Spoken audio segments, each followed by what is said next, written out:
Is the sun the all-seeing eye? A strange image from NASA brings strange associations and theories that are sure to boggle the mind. So let's see what we learn from an article. If someone sees the image from Lasco C2 from Soho, J. Vilna, SCOMI OBS processing, without knowing any other information, they would hardly say that what they see is the sun. NASA created this image of our parent star from various images sent back by the Soho Space Observatory that studies it. This is, of course, an image of our solar eclipse.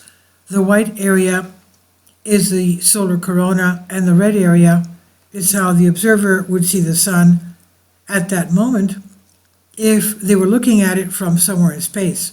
The image was created from photographs taken by Soho during a total solar eclipse March 9.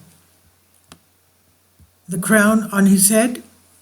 The word corona refers to the uppermost layer of the atmosphere of the sun or other stars. Coronas are made of plasma and extend millions of kilometers into space.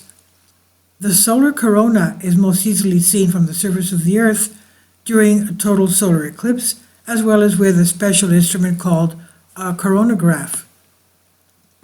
The corona is named after the royal crown, as it appears to surround the king of the solar system, the sun, during a total eclipse, like a crown on the head of kings.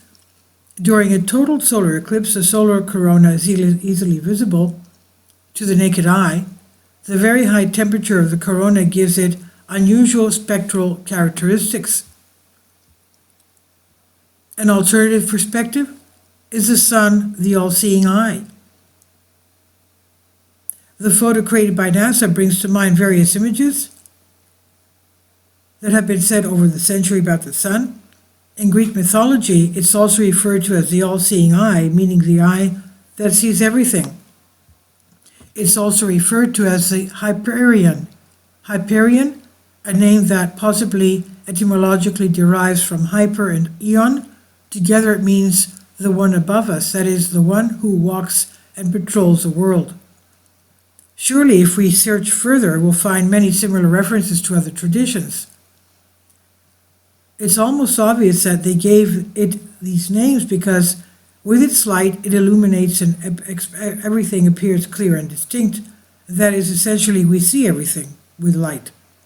And what strikes us is that the NASA photo has to do with an eclipse, and it makes our conspiracy-minded mind wonder, maybe, when the moon comes between the Earth and the sun so that it fits perfectly, so perfectly that astronomers have never seen anything like this anywhere else in the universe, does that mean something?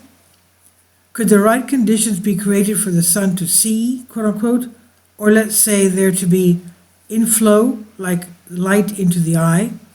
And if we combine it with the theories that want the sun to be an astrolabe, perhaps it's a very extreme scenario. Let's look at a simpler one.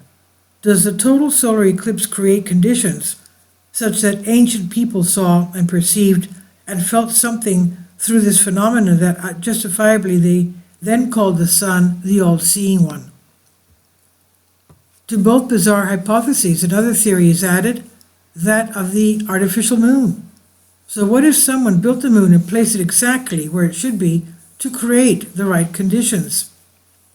Very recently, we've seen that the moon plays an important role in sustaining life on Earth. Did it have another role? Please leave your comments, and thank you for your support. Support my Patreon account. The daily posts are 5 videos daily, and they are totally different from what I have on my YouTube channel. Thank you so much for your support and that you find all my content so interesting. You'll find the Patreon account details in the description box below.